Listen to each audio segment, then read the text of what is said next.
What's up, y'all? This is Kamali, man. I'm back with another teaching video, and this particular video is called "Stop Pointing the Finger and Build a Bond." And I'm gonna repeat that. It's called "Stop Pointing the Finger and Build a Bond," and it's based on Deuteronomy chapter 1, verse 26 through 46. You know what I'm saying? And let's get to it. It says, "But you rebelled against the command of the Lord your God and refused to go in. You complained in your tents and said, the Lord must hate us. That's why he has brought us here from Egypt to hand us over to the Amorites to be slaughtered. Where can we go? Our brothers have demoralized us with their report.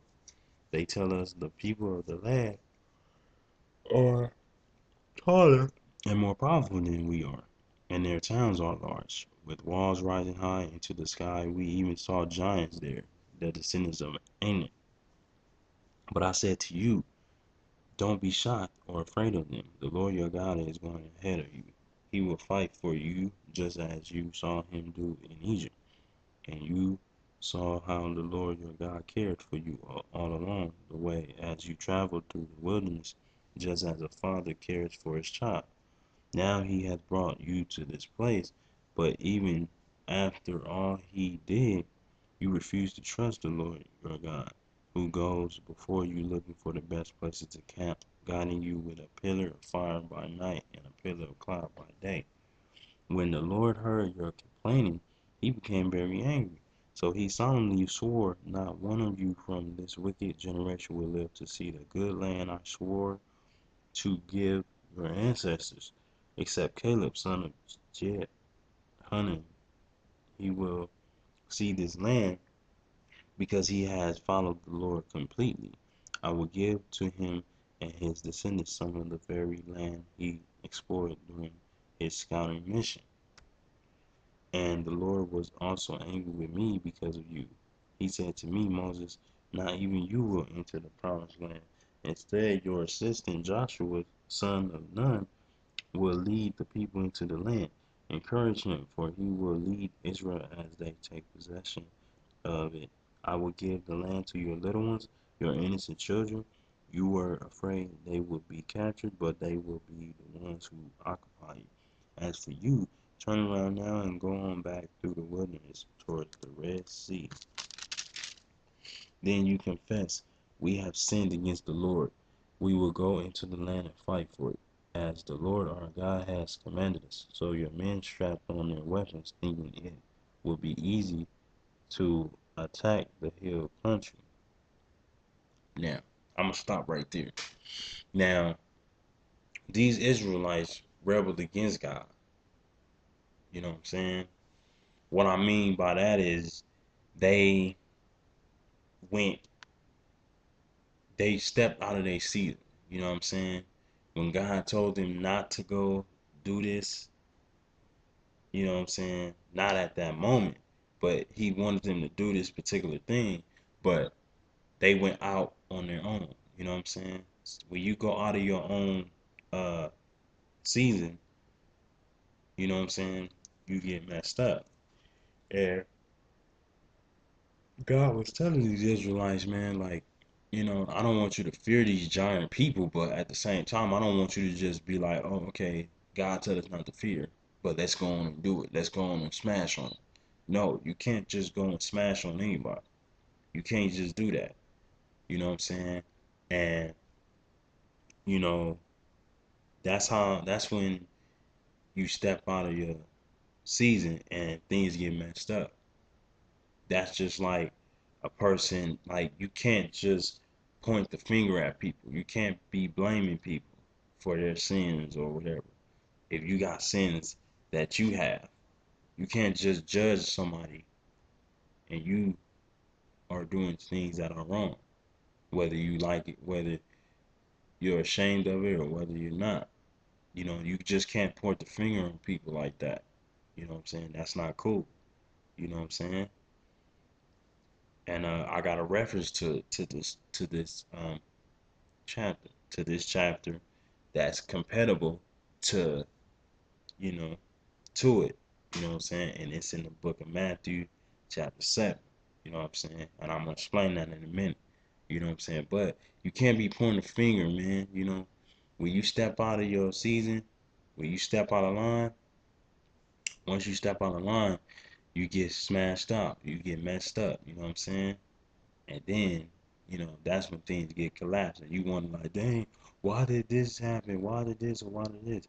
Because you stepped out of your line, man. You stepped out of line. You know what I'm saying? And I'm gonna explain what happened to these Israelites on how they felt after they stepped out of line and God was angry with them by them stepping out of the line. Let's go on. It says, but the Lord told me to tell you, do not attack, for I am not with you. If you go ahead on your own, you will be crushed by your enemies. This is what I told you, but you would not listen. Instead, you again rebelled. You rebelled against the Lord's command and arrogantly went into the hill country to fight. But the Amorites who lived there came out against you like a swarm of bees. They chased and battered you all the way from Seir to Hormah. Then you returned and wept before the Lord. But he refused to listen, so you stayed there at Kadesh for a long time. So God tells you in the spirit, don't do this or don't do that, or don't step out of line with that. If he tell you to do something, but he tells you not right now, but you go on and do it anyway, God's gonna be pissed at that. Because for one, you getting yourself caught up. Two, you can ruin you God knows that you're not ready for it yet. He's still building attributes and he's still building truth within you, but you not realizing the certain truths that you have. God wanna God wanna store other truths of his within you, but you stepping out of line. You pointing the finger at people. You know what I'm saying? And the reference to this is the book of Matthew chapter 7. And Jesus made it all clear and simple. And how you can get yourself caught up. You know what I'm saying? By stepping out of line. By you pointing the finger and judging people and criticizing and judging them for their sins or things that they do or how they operate. This what can happen to you, man. You know? And it says here, um, Matthew chapter 7, verse 6. It says, don't waste what is holy on people who are unholy. That's exactly what the Israelites did. They stepped out of line. Instead of them keeping themselves back like God told them to, when God was telling them these things, they didn't listen. They didn't listen. Now look what happened. Let me repeat that again. It says, don't waste what is holy on people who are unholy. And don't throw your pearls to pigs. They will trample the pearls, then turn and attack you. That's exactly what happened to the Israelites. They rebelled against God. They went out on their own. They felt like they knew it all. They felt like they had the strength and all that. But then once these bigger enemies and rivals of theirs attacked them and all that, they came to God and started crying. Like, oh, why did this happen? Or why this? Because you stepped on the line, homie. You was pointing the finger at people.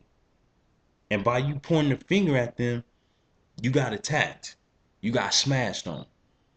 Instead of really letting God cast the spirit within you and really letting God listen to God on his instructions to not point the finger at nobody, but to build a bond.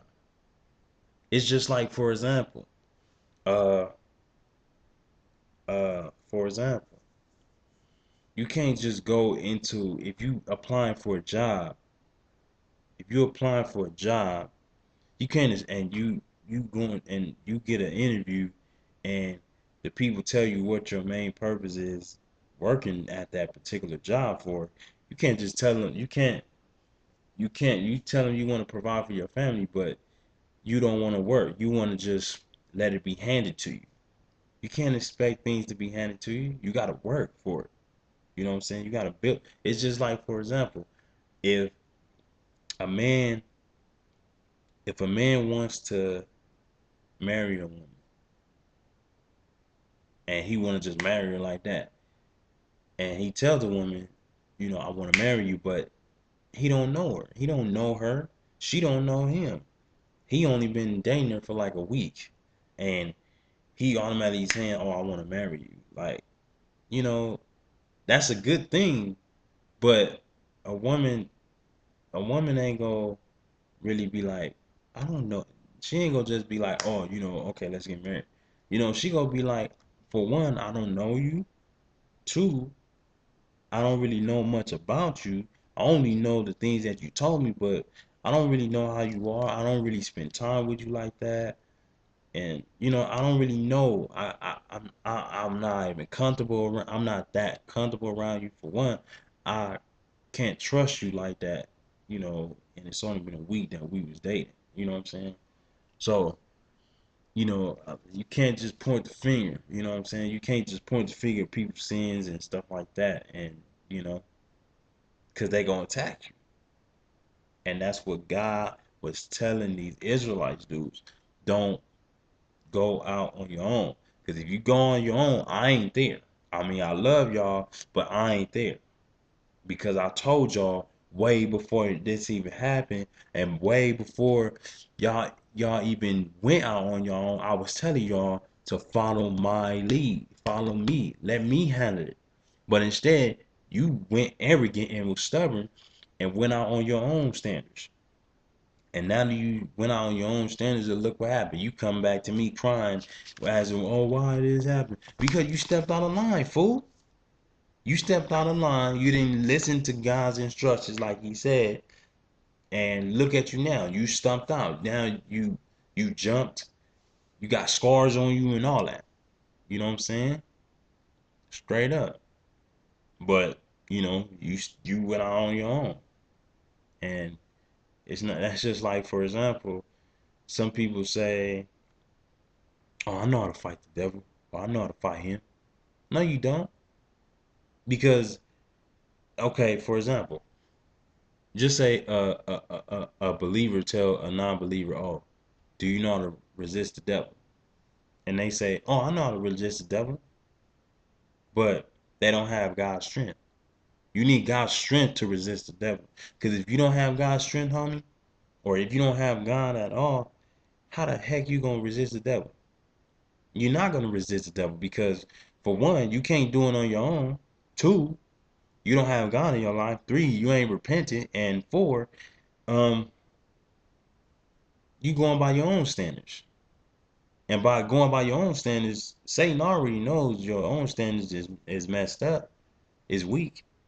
But when it comes to God, oh, he's gonna attack you more and more, but he knows what's up. It's not as easy if you didn't have God than it would be if you did have God for Satan to attack you. For Satan to get you and you don't have God, Satan can easily get you. It's no problem. But then when it comes to you, a follower of God, and Satan trying to tempt you or something, oh yeah, it's a challenge for him. You know what I'm saying? Because you have God's strength, you have Christ's strength. But, you know, a lot of times we step out of our zone and God be telling us like, look, I told you not to step out your zone. Now that you stepped out of the zone, look what you got yourself into. You know what I'm saying? You got yourself into something. It's just like they say, uh, you make a hard bed, you lay in a hard bed. You know what I'm saying? Basically meaning when you make a mess, you gotta lay in your mess and you gotta clean up your mess. You know what I'm saying? Straight up. There is nobody gonna clean up and make up your mess for you. You gotta clean up the mess. It's just like they say, whatever you start, you gotta finish. You can't start something and not want to finish it. You gotta finish it. If you start it, finish it. You know what I'm saying? You can't start it and then in the middle be like, oh, okay, I want to call a truce. No, you gotta fight to the finish, homie. You can't step out of line. If you step out of line, You getting caught up, you getting smashed on, you getting jumped. But if you don't, you following God's lead, and he you have his strength upon you. But a lot of times we point the finger and step out of line, homie, and you can't step out of line. Because if you point the finger at other people, step out of line, you know, you gonna get yourself caught up. Instead of pointing the finger, build a foundation with that individual, man. You know what I'm saying? And that's something that the Israelites didn't do. And look what happened.